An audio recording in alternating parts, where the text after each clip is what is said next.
Tanguay électronique, en première ligne.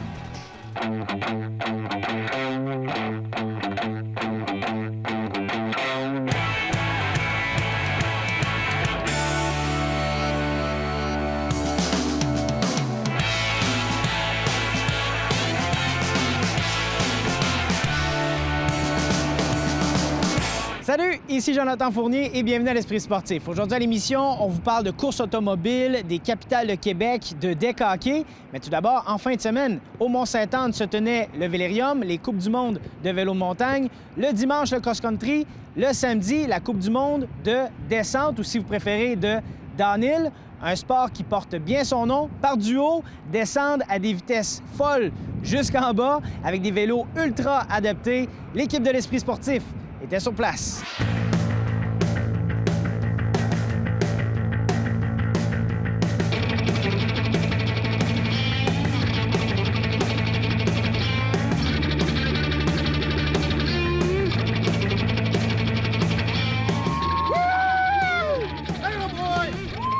Gary de London, en Ontario, était heureux d'avoir vu son fils compléter la course en un seul morceau, car il n'a pas été épargné par les blessures. He's already fractured his wrist, fractured his pelvis. He's already been hurt a lot doing this sport, so... J'ai été chanceux jusqu'à maintenant, je te dirais. Ah oui? Ouais. Vraiment, j'ai jamais rien cassé. Hugo Langevin de Bromont pratique la descente en vélo de montagne depuis 6 ans et reconnaît que les risques sont énormes, car en plus de descendre à vive allure, les obstacles du parcours sont nombreux. Je dirais que les ponts, quand c'est mouillé, c'est vraiment glissant. Les virages serrés aussi, c'est difficile. Faut que tu sois prête à l'éventuel, faut que tu sois prête à tout, dans le fond. Bien, quand même. Tantôt, il y en a un qui est tombé, puis c'était impressionnant. C'est exceptionnel là, de les voir descendre. Là. Donc, je m'imagine même pas faire ça, là, de voir des jeunes qui réussissent à faire des prouesses aussi incroyables. Les amateurs ont été impressionnés, surtout ce jeune touriste français qui n'avait jamais vu rien de tel auparavant. Moi, je suis pas du tout habituée à voir des personnes comme ça en montagne en train de faire des descentes comme ça. Et oui, je suis très impressionnée. Le vélo de montagne est inscrit aux Jeux depuis 1996, depuis les Jeux d'Atlanta, mais toujours qu'une seule discipline aux Jeux d'été, c'est-à-dire le cross-country, un parcours comme celui-là. En ce qui concerne la descente, les cyclistes le souhaitent ardemment, notamment Hugo Langevin, qui n'a que 21 ans et qui voit une fenêtre s'ouvrir pour lui. Ouais, c'est sûr qu'on en entend parler. C'est sûr que tous les riders aimeraient beaucoup ça, que ça soit olympique. Ça grossirait le sport, puis ça amènerait plus de budget dans les courses et dans les riders. Mais il ne comptait pas sur cette jeune spectatrice française pour s'initier au sport. Franchement, les descentes avec les rochers, moi, personnellement, j'aurais pas fait ça. Donc, ça t'intéresse pas de le faire. Le regarder correct. Regardez, oui, mais le faire, non. Oui, elle préfère encore saluer leur témérité au passage.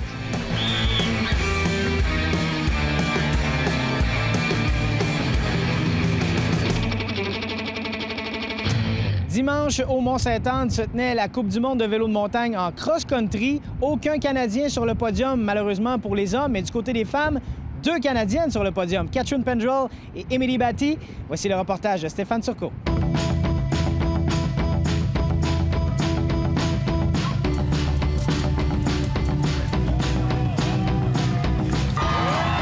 L'armée d'Emily Batty était bien présente. Vous l'avez suivi partout sur le parcours? Un peu partout, on s'est promené pas mal. On commence à être pas pire, là. Ça fait 4 ans qu'on fait ça. Pourquoi elle plus que un autre? La première Mais c'est sa concitoyenne Catherine Pendrell qui a remporté la course facilement par 43 secondes d'avance et sans jamais être menacée. A walk in the park? I wouldn't say a walk in the park, but a beautiful ride in the park. Yeah, no, it was a really good day out there. Things just came along really nicely. Emily Batty a fini 3e et bien heureuse du résultat à 2 semaines de Rio. It was a close race. I do really well under pressure like that, and you know, if I didn't have the best start or the best mid-race, I'm pretty known for coming on strong towards the end of the race, and that's exactly what I was able to do. Et sachez que pour l'histoire, la dernière et seule fois que le drapeau canadien a flotté au-dessus d'un podium des Jeux, c'était en 2004, alors que Marie-Hélène Prémont avait enlevé la médaille d'argent aux Jeux d'Athènes. Sauf qu'avec les résultats dimanche de Pendrell et Batty, tous les espoirs sont permis pour le Canada à Rio. I think we have a very strong chance of a medal or 2 medals in Rio. You know, the Olympics is a totally different animal than any other competitions. Yeah, I think what's so special about this Rio Olympics is that we have two potentials for getting a medal, and both of us are more than capable, Catherine and I, and it's really just a matter of making everything count on the day, and hopefully we can bring some hardware home. Chez les hommes, Léandre Bouchard et Raphaël Gagné, qui iront aussi à Rio, ont dû se contenter du 38e et 45e rang.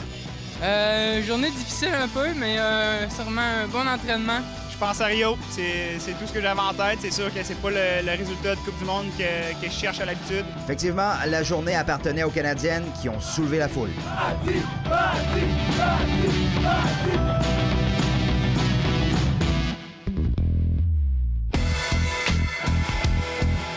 Le pilote automobile Raphaël Lessard courait devant les siens vendredi soir à l'Autodrome Chaudière. La jeune sensation en stock car qui domine dans la série Cars en Caroline du Nord a terminé 5e à la course en invitation Pro Stock disputée en Super Late Model. Meneur durant les essais libres et 5e en qualification, Lessard a fait face à une rude opposition et n'a pas réussi à grimper sur le podium. Lessard n'oubliera pas de sitôt l'accueil du public à son égard pour cette première apparition en Beauce en un an. Lessard est déjà reparti vers les États-Unis. Il disputera sa prochaine course en série Cars à la fin août, où il tentera de conserver la tête du classement. Les Capitales de Québec disputaient 4 matchs à domicile en autant de jours, de jeudi à dimanche contre les Boulders de Rockland. Ils ont signé leur 4e victoire de cette série avec un score de 13-1 hier. Les Capitales ont donc balayé une série de plus de 3 parties à domicile pour la toute première fois depuis 2013. Parmi les joueurs s'étant illustrés dans ce festin offensif, Max Tissenbaum a frappé un simple à chacune de ses 4 premières apparitions au bâton en plus d'obtenir un but sur balle. Jonathan Malo a pour sa part placé la balle en lieu sûr 3 fois. Malo est maintenant à un coup sûr du plateau des 500 en carrière avec les Capitales. Le Québécois en a récolté 72 jusqu'à maintenant cette saison. Les Capitales n'accusent plus qu'un match de retard sur les meneurs au classement, les Jackals du New Jersey. Les deux équipes amorçaient une série de 4 parties ce soir au stade municipal. Équipez-vous pour votre sport préféré avec GoHockey et l'Esprit Sportif et partez en neuf pour la nouvelle saison. Regardez l'Esprit Sportif et vous pourriez gagner 1000 $ de produits Bauer et une loge pour assister à un match des Remparts. Notez l'indice et la façon de participer. Pour une saison gagnante, c'est GoHockey et l'Esprit Sportif. Après la pause à l'Esprit Sportif, en deck hockey, la classique Burroughs.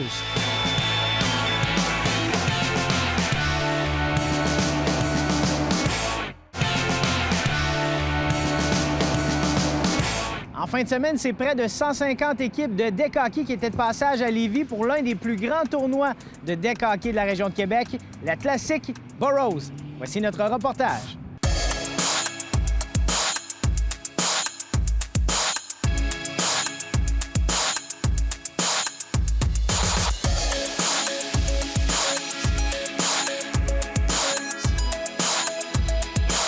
Il y avait un événement, un rendez-vous annuel à chaque année de 2011 jusqu'à 2014. En 2015, on avait une très grande demande, disons, des équipes qui étaient ferventes d'avoir d'autres rendez-vous dans l'année. Ils trouvaient que c'était trop long d'attendre pour la Coupe Burroughs. Fait qu'on a ajouté en 2015, l'année passée, Granby et Québec ici là, pour ce qu'on va appeler des classiques. Cette année, on en ajoute encore 2 autres, plus la présentation des championnats du monde. Donc, c'est parti.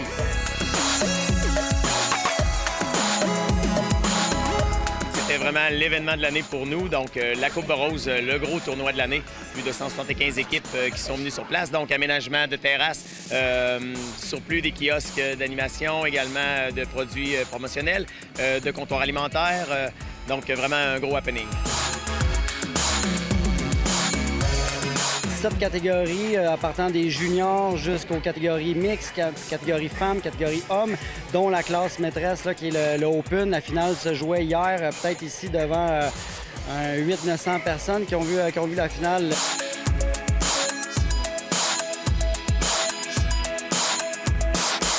Est-ce qu'il y a des noms de la Ligue nationale de hockey qui performent au deck hockey? Bien, il y avait hier, ici même, à Lévis, Marc Barberio, du Canadien de Montréal. Il y avait un joueur de l'organisation du Lightning. Il y avait un joueur de l'organisation des Blackhawks de Chicago. Il y a Alexandre Burroughs qui a été considéré longtemps et qui est peut-être encore l'un des meilleurs joueurs de deck hockey au monde. Depuis 3 ou 4 ans, le développement de ce sport-là est exponentiel.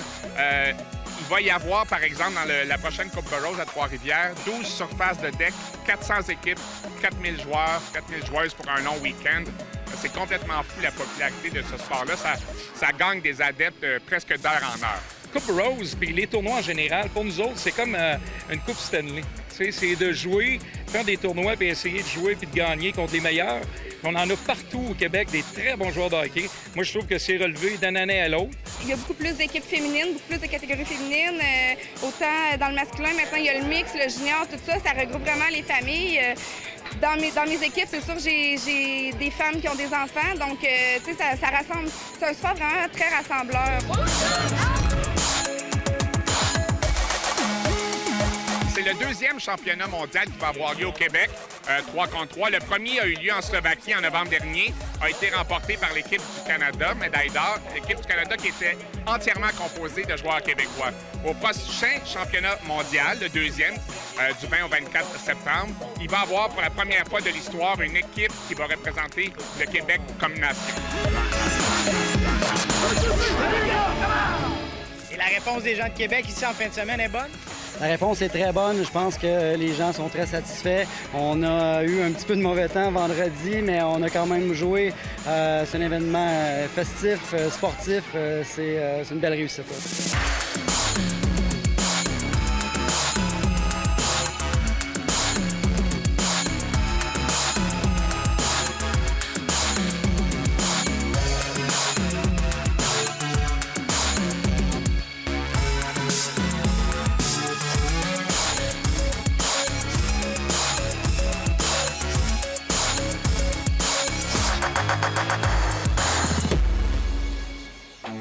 Équipez-vous pour votre sport préféré avec Go Hockey et l'Esprit sportif et partez en neuf pour la nouvelle saison. Inscrivez-vous et courez la chance de gagner 1000 $ applicables sur des produits Bauer tels que patins, gants, coudes, épaulettes, casques, pantalons, bâtons et plus encore. Ainsi qu'une loge pour 10 personnes pour assister à un match des Remparts. Pour une saison gagnante, c'est Go Hockey et l'Esprit sportif. Voici maintenant comment vous inscrire. Notre concours Go Hockey et l'Esprit sportif peut vous offrir la chance de gagner un équipement de hockey d'une valeur de 3 500 $. Allez vous inscrire sur le site Internet de Go Hockey, gohockeygo.ca, et l'indice de la semaine est le mot casque. Bonne chance! Ici Jonathan Fournier, c'est tout pour l'Esprit sportif. On se dit à bientôt. Ciao!